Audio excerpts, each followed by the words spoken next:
এমন কোন রেকর্ড কি আজ পর্যন্ত হয়েছে যেই রেকর্ডে আমি মনে করতে পারি যে তারেক রহমান দুর্নীতি করেছে? তো আপনার বাবা যখন মারা যায়, আপনার বাবা কোন জায়গার কোন জমিদার ছিল যে আপনাদের এখন এত টাকা সব লন্ডন টন্ডন সব জায়গায় গিয়ে? আমি তো নাসিমের ছেলে হতে চাই না, আমি ইলিয়াস হুসাইন হতে চাই। এই কারণে আমি রাস্তা ঝাড়ু দিয়ে খেতে চাই, কিন্তু আমি সৎ থাকতে চাই। শেখ মুজিবুর রহমানের অবদান কি যুদ্ধের সময়ে? তোরা যা, নাকে তেল দিয়ে ঘুমা, কালকে হরতাল। তাহলে শাহেদের দায় কেন শেখ হাসিনার উপরে যাচ্ছে না? সাবরিনার দায় কেন শেখ হাসিনার উপরে যাচ্ছে না? সম্রাটের দায় কেন যাচ্ছে না? এই দায়গুলো কেন শেখ হাসিনার উপর যাচ্ছে না? আমরা জন্মগত ভাবে দুর্নীতিবাজ, আপনি দুর্নীতির বিরুদ্ধে কথা বলবেন কিভাবে? আমি চাই বাংলাদেশের মানুষ দুর্নীতি। তারেক রহমান এই নামটাকে বিএনপি আওয়ামী লীগ এমন ভাবে উপস্থাপন করেছে, এই নাম মানেই হচ্ছে তারেক রহমান বিরাট বড় একজন দুর্নীতিবাজ, মানি লন্ডারার।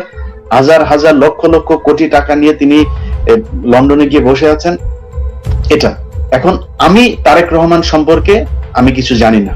তারেক রহমান সৎ কি অসৎ আমার এটা সম্পর্কে জানার দরকার নাই, কিন্তু তারেক রহমানের এমন কোন রেকর্ড কি আজ পর্যন্ত হয়েছে যেই রেকর্ডে আমি মনে করতে পারি যে তারেক রহমান দুর্নীতি করেছে? তারেক রহমানের বিরুদ্ধে একজন জাজ যখন রায় দেয়, সেই জাজের পুরো পরিবার কি অবস্থায় আছে সেটা আমি জানি। আপনি জানেন যে মোতাহার সাহেবের কথা বলছি, সেই মোতাহার সাহেবের স্ত্রী মারা যাচ্ছে, তিনার অবস্থা খুব খারাপ, তিনি প্যারালাইজড, হার্টের সমস্যায়, ব্রেনের সমস্যায়, নানা সমস্যায় ভুগছেন, ডায়াবেটিস। সেই মহিলাকে হসপিটালে নেওয়ার পরিস্থিতিও নাই, তার পুরো পরিবারের পাসপোর্ট জব্দ করা হয়েছে। সেই ব্যক্তি এখন কোন রকম বেঁচে আছেন অন্য একটা দেশে গিয়ে আশ্রয় নিয়ে। এই হচ্ছে আমাদের দেশের অবস্থা। এখন যখন তারেক রহমানের বিরুদ্ধে কথা বললে আপনি একজন জাজকে এই ধরনের বিপদে ফেলবেন, সেই দেশে আপনাকে আমরা বিশ্বাস করে বলবো যে তারেক রহমান দুর্নীতিবাজ? আমরা ধরতেই পারি যে তারেক রহমান দুর্নীতি করে নাই, কারণ আপনি তো বিচার বিভাগকে নিয়ন্ত্রণ করে তারপরেই করছেন। আপনি যখন স্বচ্ছভাবে কাজ করার সুযোগ দিয়েছেন, তখন বিচারক যখন বলছে যে তারেক রহমান এই মানি লন্ডারিং এর সাথে জড়িত না, তখন আমাকে মানতে হবে যে হ্যাঁ, তারেক রহমান মানি লন্ডারার না। এটা বাদ দিলাম, তারেক রহমানের বাবা শহীদ প্রেসিডেন্ট জিয়াউর রহমান, তিনি যখন আপনার ক্যান্টনমেন্ট থেকে বের হন, মারা যাওয়ার পরে যখন ক্যান্টনমেন্ট থেকে নাকি ভাঙা সুটকেস নিয়ে খালেদা জিয়া এবং তারেক রহমান আর কোকো হচ্ছে বের হয়েছেন, এটা কি বিএনপির জন্য মানে একটা পজিটিভ খবর নাকি আওয়ামী লীগের জন্য পজিটিভ খবর? আপনি বলুন। বিএনপি এটাকে কাজে লাগাতে পারেনি। আরে ভাই, আমি একজন জেনারেল, আমি একজন প্রেসিডেন্ট, আমি এতদিন ধরে বাংলাদেশে প্রেসিডেন্সি করলাম, সেই দেশে আমি মারা যাওয়ার পর আমার স্ত্রী ভাঙা সুটকেস নিয়ে বের হয়েছে ঘর থেকে, এটা আমার জন্য গর্বের জায়গা। সেটাকে বিএনপি ওই জায়গায় নিতে পারেনি, কিন্তু উল্টো আওয়ামী লীগ কি করে? ভাঙা সুটকেস নিয়ে বের হয়ে এখন হাজার হাজার কোটি টাকার মালিক। তো আপনার বাবা যখন মারা যায়, আপনার বাবা কোন জায়গার কোন জমিদার ছিল যে আপনাদের এখন এত টাকা সব লন্ডন টন্ডন সব জায়গায় গিয়ে আপনারা এত ব্যাপার স্যাপার হয়ে গেল? কিভাবে হলো? যেই সময় বাংলাদেশ ৭৪ সালে মানুষ না খেয়ে মারা গেছে, সেই সময় শেখ হাসিনার পরিবার, শেখ হাসিনা এবং শেখ রেহিনা দুজন ইউরোপে ঘোরাঘুরি করছে। কিভাবে ইউরোপে ট্যুর দিচ্ছেন আপনারা? এগুলো নিয়ে কিন্তু কথা হয় না। তারেক রহমানকে বলা হয় খাম্বা নিয়ে দুর্নীতি করেছেন। কেন? তিনি দেশের প্রত্যন্ত এলাকাতে কারেন্টের খুঁটি বসিয়েছেন।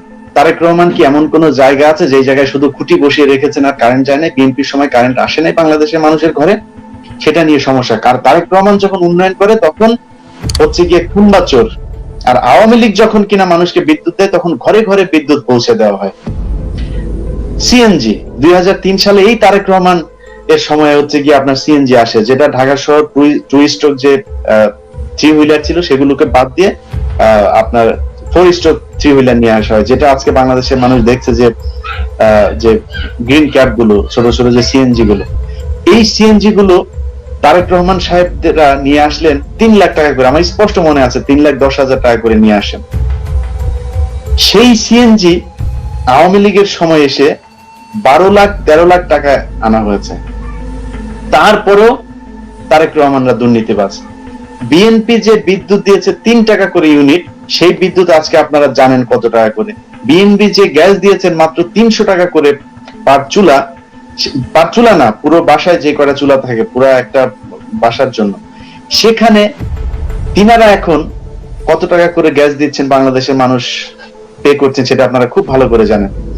এরপরও কারো বাসায় শুনি ২৬,০০০, কারো বাসায় শুনি ৫০,০০০ টাকা পর্যন্ত বিল এসেছে, লাখ টাকা পর্যন্ত বিল এসেছে। এই ধরনের ভৌতিক বিল পাঠানো হচ্ছে, হাজার হাজার টাকা লুটপাট করা হচ্ছে। তারপরে আওয়ামী লীগ হচ্ছে জনগণের সরকার, তারাই উন্নয়নের উপকার। এখন এই জিনিসগুলি কিন্তু আপনার বিএনপি সেভাবে গণমাধ্যমে তুলে ধরতে পারেনি। অতএব আপনি যখন একাধিকবার রিপিটেডলি যখন একজন মানুষকে চোর বলবেন, তখন কিন্তু একটা সময় গিয়ে মানুষ মনে করবে, 20 জন মানুষকে, ধরুন আমাকে নিয়ে একজন করেছে, সেদিন আমার একটা পেজের মধ্যে এক পোস্টের মধ্যে একজন লিখেছে যে ও তো 59 লাখ টাকা এই ব্যাংক থেকে লোন নিয়ে তারপর আমেরিকা যায় পালিয়ে আছে।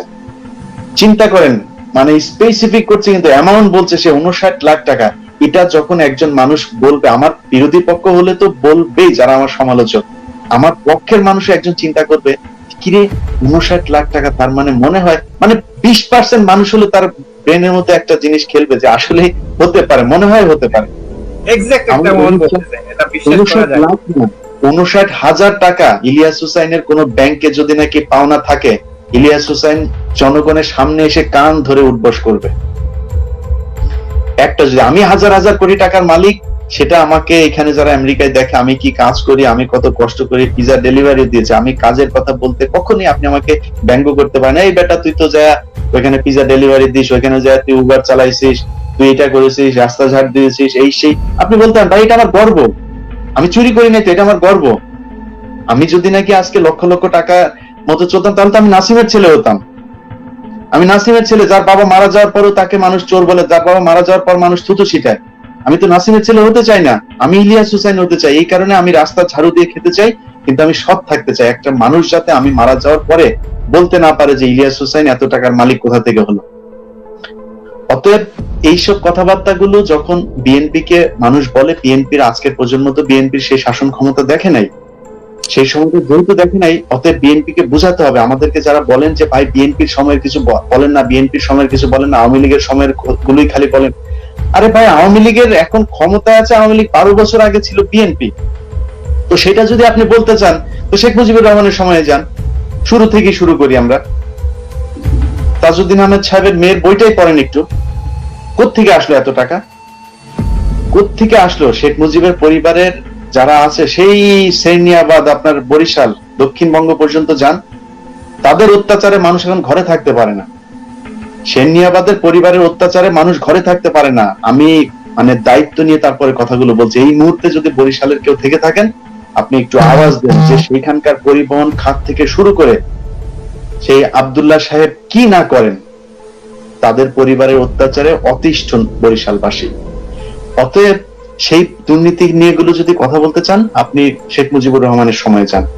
আপনারা তো মানে একটা ফর্মুলা তৈরি হয়েছে বাংলাদেশে এখন, সাংবাদিক বলেন বা সমালোচক যারাই আছে, তারা সব কিছু সুন্দর করে বলে, ওই হচ্ছে গিয়ে আপনার দুর্নীতি করেছে, ওই দুর্নীতি করেছে, কিন্তু হাসিনা ভালো, আর ও করেছে ও করেছে ও করেছে, কিন্তু শেখ মুজিবুর রহমান ভালো। ভাই আপনি শেখ মুজিবুর রহমান এত ভালো, তো শেখ মুজিবুর রহমান সাহেব যে ভালো সেটা তো আমরাও জানি। উনি দেশের স্বাধীনতার জন্য অনেক অবদান রেখেছেন, স্বাধীনতার পূর্ববর্তী সময়টাতে ওনার যে অবদান, সেটার প্রতি আমরা স্যালুট জানাই। কিন্তু যেই তাজউদ্দিন আহমেদ বাংলাদেশটা স্বাধীন করলেন, মাঠে তো তাজউদ্দিন আহমেদ ছিল, বাকি 3 নেতা থেকে শুরু করে আপনি কেউ ছিল না মাঠে। সেনাবাহিনীর যে অফিসাররা দেশে যুদ্ধ করেছে বা মুক্তিযোদ্ধা যারা ছিল, এর বাইরে রাজনৈতিক মানুষজন তাজউদ্দিন আহমেদ ছাড়া কেউ ছিল না। শেখ মুজিবুর রহমানের অবদান কি যুদ্ধের সময়ে? মানে যুদ্ধের আগে তিনার অবদান আমি স্বীকার করেই বলছি, যুদ্ধের সময় তার মাঠে অবদানটা কি? আমি কোট আনকোট কথা বলছি আপনাকে। তাজউদ্দিন আহমেদের সাহেবের মেয়ে বলছেন তার বইতে, আমার এই আলোচনাগুলো আসবে জানলে আমি বইটা সামনে নিয়ে পৃষ্ঠা নাম্বার সহ বলতে পারতাম। আমার কথা বিশ্বাস না হলে বই পড়ে নেবেন।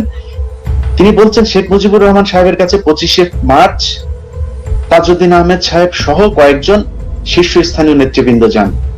যাওয়ার পরে একটা স্বাধীনতার ঘোষণাপত্রের খসড়া নিয়ে যান, যেটা যেহেতু শেখ মুজিবুর রহমানের রাজনৈতিক যত সিদ্ধান্ত সব কিন্তু তাজউদ্দিন আহমেদের নেয়া, উনি কিন্তু শেখ মুজিবের সবচেয়ে কাছের মানুষ ছিলেন এবং তার সব রাজনৈতিক এই সিদ্ধান্তগুলো সেখান থেকে আসতো।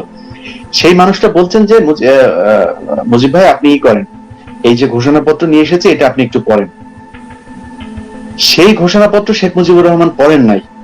আমি কিন্তু আমার কথাগুলো কিন্তু আমি ওনার বইয়ের লেখা বলছি, পড়েননি। তিনি তাকে বলেছেন যে আমি যদি এই ঘোষণাপত্র পড়ি তাহলে আমাকে রাষ্ট্রদ্রোহিতার মামলায় তারপরে ফাঁসানো হবে, আমি এই ঘোষণাপত্র পড়তে পারবো না, তোরা যা নাকে তেল দিয়ে ঘুমা, কালকে হরতাল। কোট আনকোট, এই শেষের সেন্টেন্সটা কোট আনকোট বললাম, যে তোরা যা নাকে তেল দিয়ে ঘুমা, আগামীকাল হরতাল।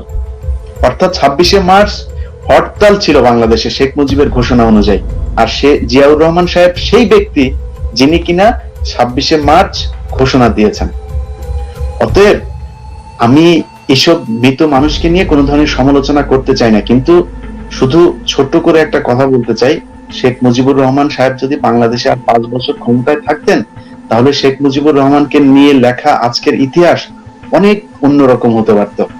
কিন্তু তাদেরকে সেই পিছনের কথা নিয়ে তুলতে চায় না, যেহেতু জিয়াউর রহমান নিয়ে শেখ হাসিনা এখন নানান ধরনের ইতিহাস বলেন, তো এই কারণে আমরা এখন পেছনের ইতিহাস একটু পড়ার চেষ্টা করি। অনেকক্ষণ কথা বলেছি, এখন আপনি। আমি আপনার সাথে একটি বিষয় এড করতে চাই। আপনি যেমনটা বলছেন একটা প্রসঙ্গ ধরে, এখনো কিন্তু বাংলাদেশের মানুষ ওই সাবেক প্রধানমন্ত্রী বেগম খালেদা জিয়া 2 কোটি টাকা নিয়েই আছে। এতিমদের টাকা মেরে খেয়েছেন, কিন্তু হাজার হাজার কোটি টাকা বিভিন্ন সেক্টর থেকে, প্রতিটি সেক্টরে থেকে দুর্নীতি হচ্ছে, সেদিকে মানুষের খেয়াল নাই। কিন্তু অনাথের টাকা, অনাথ আশ্রমের টাকা মেরে খেয়েছেন খালেদা জিয়া, এমনটা বলে প্রতি মুহূর্তেই সাধারণ মানুষকে উস্কানি দিয়ে যাচ্ছেন সরকার। এই কথাটা কিন্তু আমার ওই একই বক্তব্যের কন্টিনিউশন করতে হয়, যে এই জিনিসগুলো আপনারা কি বুঝাতে পেরেছেন? আপনাদের তো সেই জিনিসগুলো করতে হবে। গত কিছুদিন আগে আমি ওমানের একজন ব্যক্তির, ওই যে সাইদ খোকন আছে, সাইদ খোকন না, সরি, সাইদ, ওই যে কমিশনার কাউন্সিলর সাইদ, মুমিনুল হক সাইদ, তিনার 2,500 কোটি টাকা তিনি আপনার ইয়েতে পাঠিয়েছেন, ওমানে পাচার করেছেন, যে ক্যাসিনো কাণ্ডের সাথে তিনি সম্পৃক্ত ছিলেন, সেটার মামলার আসামিও তিনি। সেই ব্যক্তির ঘটনা নিয়ে আমি একেবারে আপনার সিআর নাম্বার সহ, অর্থাৎ ওমানের যে কোম্পানির রেজিস্ট্রেশন নাম্বার, একেবারে ওয়েবসাইট থেকে সেই নাম্বার সহ, আমি জানি না আপনি সেই অনুষ্ঠানটা দেখেছেন কিনা, সিআর নাম্বার সহ তুলে ধরে তার কোম্পানির কোন প্রতিষ্ঠান কোথায়, কোন ব্যবসা প্রতিষ্ঠান কোথায়, একেবারে স্পট ধরে সেগুলোর ছবি সহ আমি প্রকাশ করেছি। বিচার কিন্তু হয় নাই, কিন্তু বিচার না হলেও মানুষ কিন্তু জানতে পেরেছে যে আসলে এগুলো হচ্ছে দেশে। এই মুহূর্তে যখন আপনার সাথে কথা বলছি, কুয়েতের রাষ্ট্রদূত কিন্তু আটক। আমি আমি আমি আমি আপনারা হয়তো এগুলো শুনেছেন, কুয়েতের রাষ্ট্রদূত আটক। তারপরে আমাদের এর আগে এটা নিয়ে বলেছিলাম, যে কারণে আর বলছি না, প্রধানমন্ত্রীর পরিবারের একজন মানুষও আপনি জানেন যে আবুধাবিতে তিনার দুবাইতে হয়েছে, সেটা আমরা সাংবাদিক বলে আজকে আমি নাম ধরে বলছি না, তো সেটা নিয়েও কথা হচ্ছে। আমার কথা হচ্ছে, এই বিষয়গুলো নিয়ে আমি বা আমার মতো সাধারণ ব্যক্তিগত জায়গা থেকে কথা বলার ঝুঁকি আমরা কতক্ষণ নেব, কতক্ষণ নেওয়া সম্ভব আমাদের পক্ষে? বিএনপির একজন মানুষ কি জানে না, বিএনপির একজন কেন্দ্রীয় নেতা কি বুঝে না যে আমি ইলিয়াস হোসেন, আমার ব্যক্তিগত আমার উপর দিয়ে কত ধরনের চাপ যেতে পারে বা যাচ্ছে? আমরা কতক্ষণ ঝুঁকি নিব আপনি বলেন? এটা বিএনপির দলীয় ভাবে তারা যেভাবে দল চালায়, ঠিক একইভাবে তাদের গণমাধ্যম এই ধরনের একটা ভূমিকা রাখা দরকার ছিল, যেটাতে যে খালেদা জিয়ার কথা বললেন না, খালেদা জিয়াকে জানে হচ্ছে গিয়ে তিনি এতিমের টাকা আত্মসাৎ করেছেন। কিভাবে করলেন? টাকা দেবে আরেক দেশ, টাকা এসেছে আরেকজনের অ্যাকাউন্টে, সেই অ্যাকাউন্ট থেকে গিয়েছে আরেকজনের অ্যাকাউন্টে। খালেদা জিয়া সেটার সাথেই নাই। খালেদা জিয়া কি? খালেদা জিয়া হচ্ছে দেশের প্রধানমন্ত্রী ছিলেন সেই সময়ে, তার প্রশাসনিক গাফিলতির কারণে, আমি সেই রায়টা পড়েছি, তিনার প্রশাসনিক গাফিলতির কারণে খালেদা জিয়া আজকে কনভিক্টেড। যদি সেটা একটা কনভিকশনের কারণ হয়ে থাকে, তাহলে শাহেদের দায় কেন শেখ হাসিনার উপরে যাচ্ছে না? সাবরিনার দায় কেন শেখ হাসিনার উপরে যাচ্ছে না? সম্রাটের দায় কেন যাচ্ছে না? এই দায়গুলো কেন শেখ হাসিনার উপর যাচ্ছে না? কিন্তু সেই যে দেশে খালেদা জিয়া প্রধানমন্ত্রী ছিলেন, সেখানে যত অনিয়ম আছে সব অনিয়ম কিন্তু খালেদা জিয়ার উপরে যাবে। তারপরে ধরে নিলাম যে ঠিক আছে, খালেদা জিয়া সেটার জন্য অপরাধী, তো সেই সময় আপনার বিরুদ্ধে যে মামলাগুলো হয়েছে, সেই মামলাগুলো বিচার কই?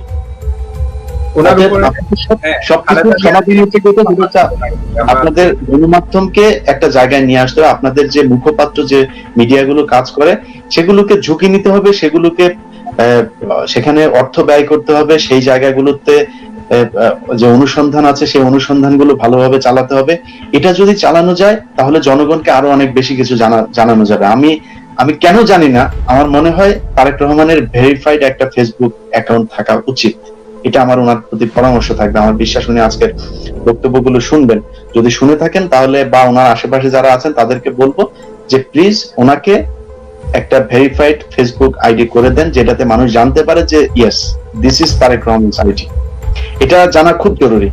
এই ছাড়া বিএনপির পক্ষ থেকে একটা শক্তিশালী, আমি বিএনপির, যদি কেউ মনে করেন আমি দালালি করছি, আমি দালালি করছি, আমার কোনো সমস্যা নেই। বিএনপি না, যদি বলেন জামাতের দালালি করতে বা তার চেয়ে মানে বেশি ব্যাড ইমেজের কোন দলের দালালি করতে আমার কোনো সমস্যা নেই। কিন্তু আমি আওয়ামী লীগ যে ভারতের সাথে আছে, সেই ভারত থেকে সরে আসার আগ পর্যন্ত আমাকে যদি কেউ পিস্তল ঠেকিয়ে বলে যে আওয়ামী লীগ করতে হবে, সেদিন পর্যন্ত আমি আওয়ামী লীগের পক্ষে কথা বলতে পারবো না। আমি দুর্নীতির বিরুদ্ধে কথা বলি না, দুর্নীতি সমস্যা না, আমি নিজে বলছি আমি নিজেও একজন দুর্নীতিবাজ। আমাকে যদি আপনি বলেন যে একটা মন্ত্রণালয়ের দায়িত্ব দিয়ে সেখানে 2 কোটি টাকার কাজ হবে, আমি চিন্তা করবো এখানে 20 লাখ টাকা আমার পকেটে নিতে হবে। আমি যেভাবে কথা বলি এই স্পষ্ট ভাষায় অন্য কেউ কথা বলবে না, কিন্তু আমি কথাগুলো বললাম। বাংলাদেশে যত মানুষ আজকে দুর্নীতির বিরুদ্ধে কথা বলে, যত সাংবাদিক, একটা সাংবাদিক নিয়ে আসেন আমার কাছে, একজন সাংবাদিক নিয়ে আসেন ঘুষ খায়নি, নিয়ে আসেন আমার কাছে, বলবে যে ওই ঘুষ খায়নি। কিন্তু কষ্ট লাগে হচ্ছে আমাদের বিরুদ্ধে কথা বলে কারা জানেন? অখিল পোদ্দার। আমাদের বিরুদ্ধে কথা বলে অঞ্জন দত্ত, অঞ্জন রায়, যাদের বউয়ের পেটিকোট থেকে শুরু করে মাথার ঘুমটা সবকিছু ঘুষের টাকায় তৈরি করা। তো এইসব হাদিস আমাদের সামনে শোনাইতে আসেন না, আমরা একদম ছুলে দিব। কারণ আমাদের পিছনের এই মাটিটা অনেক শক্ত, এখানে 1 টাকার দুর্নীতির কোনো টাকা আমার পিছনে আমাকে করতে পারে নাই। তো বিএনপি দুর্নীতি করে এ নিয়ে আমি কথা বলতে পারবো না। আপনি আমার কাছ থেকে যদি শোনাইতে চান আমি বলতে পারবো না। কারণ দুর্নীতি তো ভাই আওয়ামী লীগ করে, বিএনপি করে, সবাই করে। করে না কে? আপনি যিনি বিএনপির বিরুদ্ধে দুর্নীতির কথা বলতে বলছেন, আপনি করতে পারবেন? আপনাকে যদি আজকে বলা হয় যে পুলিশের ওসি বানানো হলো, একটু কল্পনা করে দেখেন একদিনের জন্য আপনি পুলিশের ওসি, ওই থানায় কেমনে কি কোন দিক দিয়ে কোন ধান্দা করা যায়। আপনার নাই ক্ষমতা, তারপরেও আপনি যদি একটা হসপিটালে যান, হসপিটালে আপনার অসুস্থ একজন রোগী আছে, সেখানে তো মানে মানে আল্লাহর কথা চিন্তা করে হলেও তো আপনার সৎ থাকা উচিত। ওইখানে গিয়েও কিন্তু আপনি চিন্তা করেন যে আমার এখানে এই পরীক্ষাটা করাইতে হবে, এই আলট্রাসোনোগ্রাফিটা করাইতে হলে আমার সামনে লোক আছে 20 জন, এই 20 জনের আগে কেমনে যাওয়া যায়, কাকে 10 টাকা দিলে 20 জনের আগে যাওয়া যাবে, ওই চিন্তা করেন। আমরা জন্মগত ভাবে দুর্নীতিবাজ, আপনি দুর্নীতির বিরুদ্ধে কথা বলবেন কিভাবে? আমি চাই বাংলাদেশের মানুষ দুর্নীতি করুক, আমার কোনো সমস্যা নাই, কিন্তু রাজনৈতিক দলগুলোর মধ্যে এই আতঙ্কটা থাকতে হবে যে 5 বছর পরে আমাকে দুর্নীতির জবাব দিতে হবে, আরেকটা রাজনৈতিক দল আসবে, সেই দলটার কাছে আমাকে জবাবদিহি করতে হবে। ভয় থাকতে হবে যে তারা, আমি যদি আজকে তাকে পেটাই তাহলে তারা আমাকে পেটাবে, এই ভয়টা থাকতে হবে। সেই ভয়টাই ভারত নষ্ট করতে চেয়েছে একটা বিশেষ দলকে গদিতে দীর্ঘদিনের জন্য বসিয়ে তাদের যে স্বার্থ আছে সেই স্বার্থগুলোকে আমাদের দেশে সিদ্ধ করবার জন্য। এই জন্য কথা বলে আমি সব সময় পরিষ্কার করি, আমি আমাকে যদি বলা হয় যে ধানের শেষে ভোট দেবেন না নৌকায় ভোট দেবেন বা না দাঁড়িপাল্লায় ভোট দেবেন, হ্যাঁ আমি ধানের শেষে ভোট দেবো। আমি আমার ব্যক্তি স্বাধীনতা, এটা আমি প্রকাশ্যে বলা আমার দরকার নেই আপনার কাছে, তারপর আমি বলছি আমি ধানের শেষে ভোট দেবো। কিন্তু আমার জামাতের প্রতি দুর্বলতা থাকতে পারে, তাদের কিছু কাজ ভালো তো লাগতে পারে, আমার আওয়ামী লীগের বিশেষ কিছু মানুষের প্রতি দুর্বলতা থাকতে পারে, কিন্তু যেই দল বাংলাদেশের স্বাধীনতা নিয়ে একটা স্পর্শকাতর জায়গায় ঠেলে দিতে পারে সেই দলকে আমি সাপোর্ট করতে পারি না। আমার সমস্যা বাংলাদেশের সার্বভৌমত্ব, আমার সমস্যা বাংলাদেশের মুসলমান যারা আছে, শুধু মুসলমান আছে, সব ধর্মের মানুষ সমানভাবে তাদের ধর্মীয় আচার অনুষ্ঠান পালন করবে। আমি শুধু মুসলমানের পক্ষে বলতে চাই, আমি কোনো হিন্দু মানুষকে কোনো মুসলমান গিয়ে পিটাবে শুধুমাত্র মুসলমান হওয়ার কারণে, সেটা আমি কখনোই মানতে রাজি না। এটা আমি আমার চোখের সামনে যদি কখনো ঘটে আমি অবশ্যই গিয়ে বাধা দেব। কিন্তু এখন 2001 সালের আপনি যে ঘটনা সেটাকে টেনে নিয়ে যদি বলেন অনেক হিন্দু নির্যাতন হয়েছে, সংখ্যালঘু নির্যাতন হয়েছে, আরে ভাই আপনাদের কারণে আমরা মুসলমানরা আজকে বাংলাদেশের সংখ্যালঘু। হিন্দু একজন ওসি যদি নাকি একটা থানার মধ্যে থাকে, সে ওই এলাকায় বিএনপি জামাত সাধারণ মানুষ কে আছে তার টাইম নেই, ওর কাজ হচ্ছে আওয়ামী লীগকে ক্ষমতায় রাখতে হবে। তো সেখানে হিন্দু যারা আছেন তারা রাজনীতি করার সময় যখন রাজনৈতিক সুবিধা নেবেন, যখন আপনারা রাজনীতিতে ভালো অবস্থানে থাকবেন, তখন বলবেন যে আমি অখণ্ড ভারত চাই। সেই মানুষগুলোর বক্তব্য আছে না, কারো বিচার হয়েছে? আপনি যখন অখণ্ড ভারত চান বাংলাদেশে বসে, আর এই দল ক্ষমতা থেকে যাওয়ার পর আমরা যদি আপনার বিরুদ্ধে রাষ্ট্রদ্রোহিতার মামলা করি, তখন আপনি যদি মনে করেন যে আপনি এটা সংখ্যালঘু নির্যাতন, কিছু বলার নাই। সেটা যদি সংখ্যালঘু নির্যাতন হয়, ইয়েস আমরা সংখ্যালঘু নির্যাতন করব। আপনি যদি মনে করে থাকেন, কিছু করার নাই তো। কারণ আপনি রাজনৈতিক সুবিধা নেওয়ার সময় আপনি সুবিধা নেবেন, আবার যখন রাজনৈতিক অসুবিধায় থাকার সময় পিটুনি খাবেন তখন বলবেন আমাকে সংখ্যালঘু হিসেবে নির্যাতন করা হচ্ছে, আমি হিন্দু এই জন্য আমাকেই করা হচ্ছে। শয়তানি বন্ধ করেন, সব দলের কাছে সমানভাবে ভালো থাকার চেষ্টা করেন, তাহলে দেখবেন কোনো সমস্যা নেই। বিএনপিতে কি হিন্দু নাই? বিএনপি হিন্দু নাই? দেলোয়ার হোসেন সাইদির মতো একজন কট্টর ইসলামিস্ট একজন মানুষ, তার পক্ষে কেন সুখরঞ্জন বালিকে আপনার সাক্ষী দিতে যায়? জীবনের ঝুঁকি নিয়ে কেন সাক্ষী দিতে যায়? সেই ব্যক্তি স্পষ্ট ভাষায় বক্তব্য দিয়েছে, সেই বক্তব্য এখন ইউটিউবে আছে, আপনি জাস্ট সুখরঞ্জন বালি লিখে সার্চ দেন, আপনি সব পেয়ে যাবেন। সেখানে তিনি বলছেন যে আওয়ামী লীগের ঢাকা থেকে মানুষ গিয়ে তার শরীরের মধ্যে চিমটি কেটে তারপরে তাকে বলা হচ্ছে যে এটা বল, সে বলেছে যে না আমি এটা বলতে পারবো না। সেও কিন্তু একজন হিন্দু, সেও একজন হিন্দু। আবার আপনারা যারা হিন্দুদের প্রশাসনের থেকে হিন্দুদেরকে মুসলমান বিরোধী কাজে লাগানোর জন্য তারপরে উস্কানি দিচ্ছেন, আপনিও একজন হিন্দু। অতএব সব হিন্দু যেমন এক না, কিন্তু আপনারা হিন্দুরা কিছু হিন্দু যে ক্ষমতার পালা বদলে মার খাবেন সেটাও আবার সত্যি। তো সেই সময় সংখ্যালঘু বলে চাষেন না, এটা হচ্ছে আপনাদের কাছে আমাদের আবদার।